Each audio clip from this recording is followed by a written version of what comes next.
Lahore central jail में 23 मार्च 1931 की शुरुआत किसी और दिन की तरह ही हुई थी। फर्क सिर्फ इतना था कि सुबह सुबह जोर की आंधी आई थी, बहुत तेज।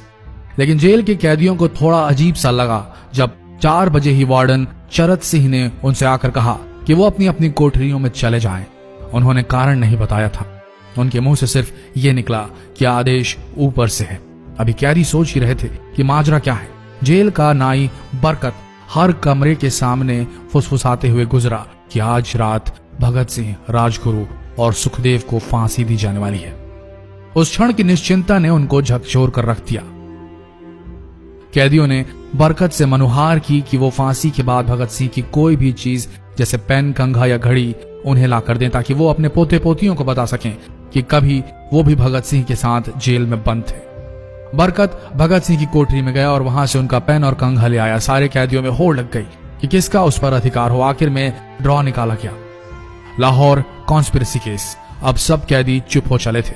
उनकी निगाहें उनकी कोठरी से गुजरने वाले रास्ते पर लगी हुई थी। भगत सिंह उनके साथ फांसी पर लटकाए जाने के लिए उसी रास्ते से गुजरने वाले थे। एक बार पहले जब भगत सिंह उसी रास्ते से ले जाए जा रहे थे तो पंजाब कांग्रेस के नेता भीमसेन सच्चर ने आवाज ऊंची कर उनसे पूछा था, आप और आपके साथियों ने लाहौर कॉन्स्पिरेसी केस में अपना बचाव क्यों नहीं किया? भगत सिंह का जवाब था, इनकलाबियों को मरना ही होता है क्योंकि उनके मरने से ही उनका अभियान मजबूत होता है, अदालत में अपील से नहीं। वार्डन चरत सिंह भगत सिंह के खैर ख्वाह थे और अपनी तरफ से जो कुछ बन पड़ता था उनके लिए किया करते थे। उनकी वजह से ही लाहौर की द्वारकादास लाइब्रेरी से भगत सिंह के लिए किताबें निकलकर जेल के अंदर आ पाती थी। भगत सिंह की जेल की जिंदगी काफी कठिन थी। किताबें पढ़ने का शौक हो चला था उन्हें कि एक बार उन्होंने अपने स्कूल के साथी जयदेव कपूर को लिखा था कि वो उनके लिए कार्ल लिब्नेख्त की मिलिट्रिज्म, लेनिन की लेफ्ट विंग कम्युनिज्म और ऑप्टन सिंक्लेयर का उपन्यास द स्पाई कुलबीर के जरिए भिजवाएं। भगत सिंह जेल की कठिन जिंदगी के आदी हो चले थे। उनकी कोठरी नंबर 14 का फर्श पक्का नहीं था, उस पर घास उगी हुई थी। कोठरी में बस इतनी ही जगह थी कि उनका 5 फुट 10 इंच का शरीर बमुश्किल उसमें लेट पाए। भगत सिंह को फांसी दिए जाने से 2 घंटे पहले उनके वकील प्राणनाथ मेहता उनसे मिलने पहुंचे। मेहता ने बाद में लिखा कि भगत सिंह अपनी छोटी सी कोठरी में पिंजड़े में बंद शेर की तरह चक्कर लगा रहे थे।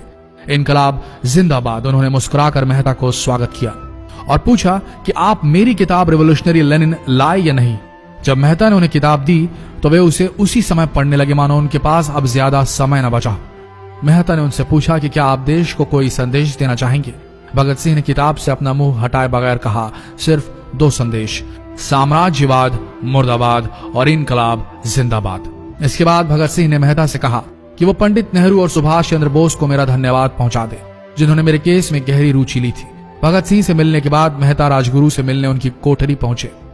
राजगुरु के अंतिम शब्द थे, हम लोग जल्द मिलेंगे। सुखदेव ने मेहता को याद दिलाया कि वो उनकी मौत के बाद जेलर से वो कैरम बोर्ड ले लें जो उन्होंने उन्हें कुछ महीने पहले दिया था।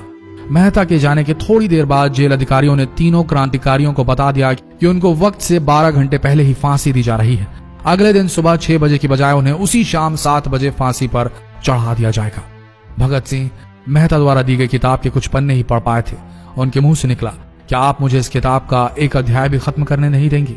भगत सिंह ने जेल के मुस्लिम सफाई कर्मचारी बेबे से अनुरोध किया कि वो उनके लिए उनको फांसी दिए जाने से 1 दिन पहले शाम को अपने घर से खाना जरूर लाएं।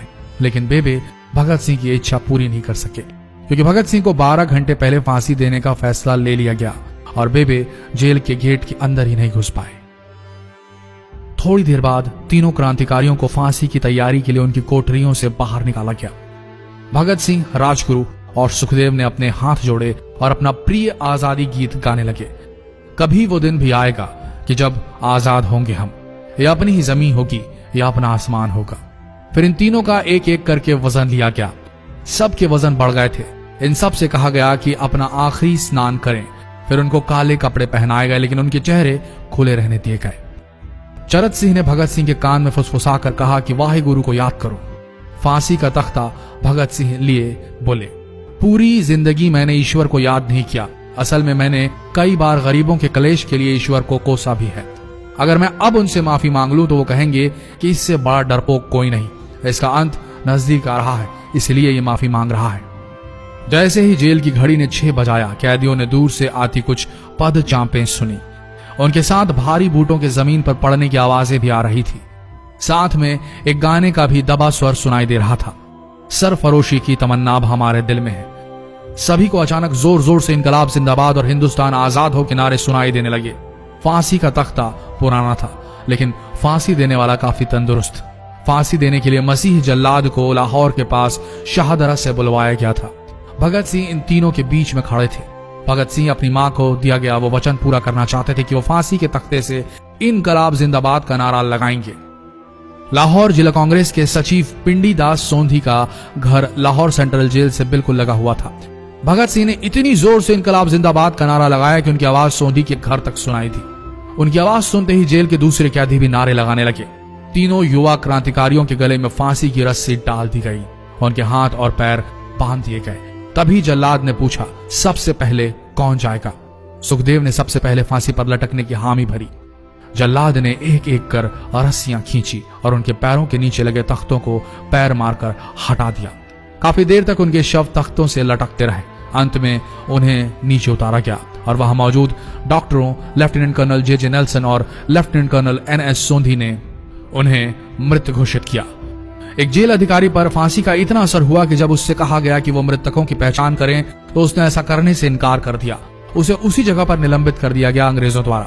एक जूनियर अफसर ने यह काम अंजाम दिया। पहले योजना थी कि इन सब का अंतिम संस्कार जेल के अंदर ही किया जाएगा, लेकिन फिर यह विचार त्यागना पड़ा जब अधिकारियों को आभास हुआ कि जेल से धुआं उठते देख बाहर खड़ी भीड़ जेल पर हमला कर सकती है। इसलिए जेल की पिछली दीवार तोड़ी गई।